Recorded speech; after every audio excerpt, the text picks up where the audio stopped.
Good morning. This is the last exercise in recreational math for this morning. Um, First, I should say there's a really good book on graph theory for those of you who might be in computing and like studying networks or neural networks and artificial intelligence and a number of other disciplines or subdisciplines in computing can benefit from a strong knowledge of graph theory. And It's just a fun diversion for those who like it for its math value alone. The book was written by Robin Wilson of the Open University in Britain. I first came across it when I was, I believe, a sophomore in college. I took the graph theory course at the university that I was attending. Just so happens I have a relative who was, in a sense, kind of hidden figures for the Navy back in the late 60s. Is amazing with her in terms of her math skill and ability. I think there is a puzzle made that she couldn't solve in an instant in terms of things such as Rubik's cubes, etc.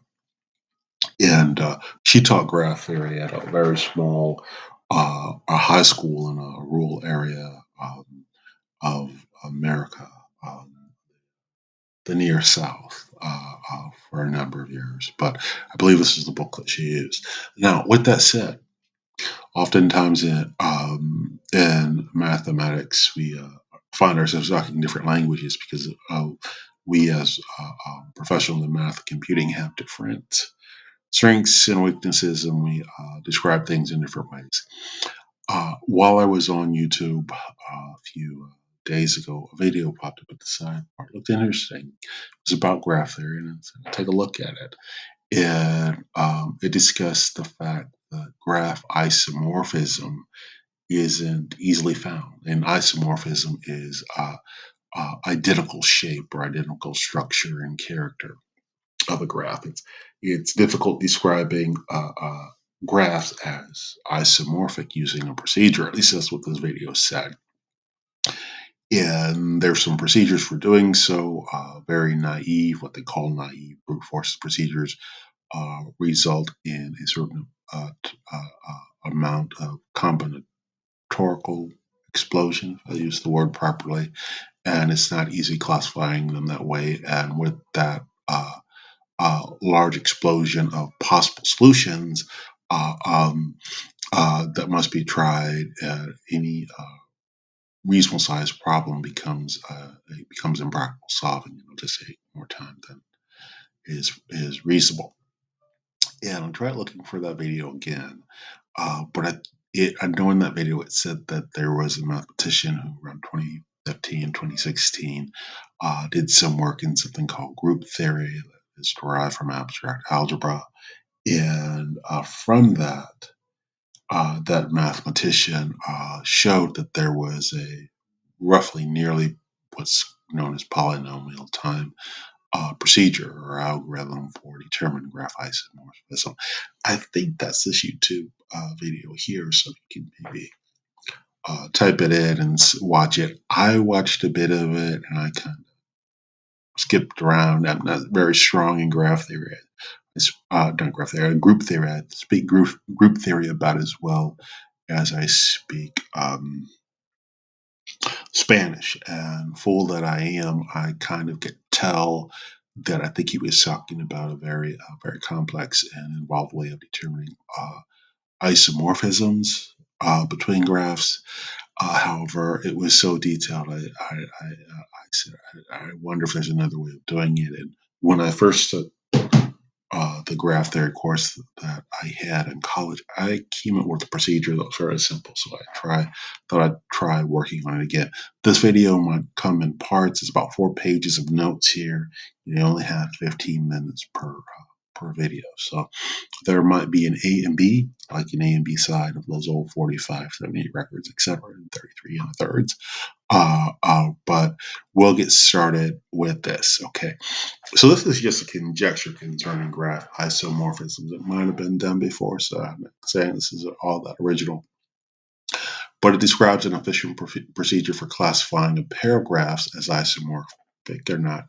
And a measurement for measuring the distance between isomorphic characters, and a distance of the tuple 0 and a null matrix denotes an or the 0 matrix, it denotes an isomorphic relationship. And this is just a conjecture, I should say that. It's presented for the musings of other recreational mathematicians who represent the bulk of practitioners in the field, comprised primarily of basically amateurs and hobbyists.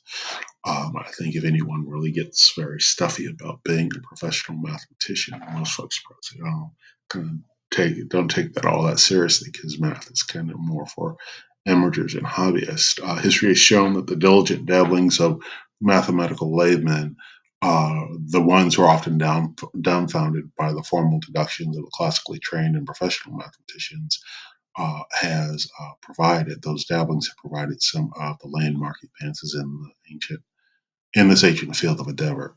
Consider the work of Fermat and Galois, others in their impact. Like I said, I don't speak many languages. These men, like Kepler in physics, were not the best known or most lauded professionals in their field at their time, nor did any of them hold, say, an enviable position at any given institution working in mathematics per se. Fermat was a magistrate. And their work was not always nurtured and supported. Some perished very young, some only had been in the field of mathematics for a short while, a few years, 5, 10 years, and they did a lot of meaningful work and might most likely be considered an amateur for their day.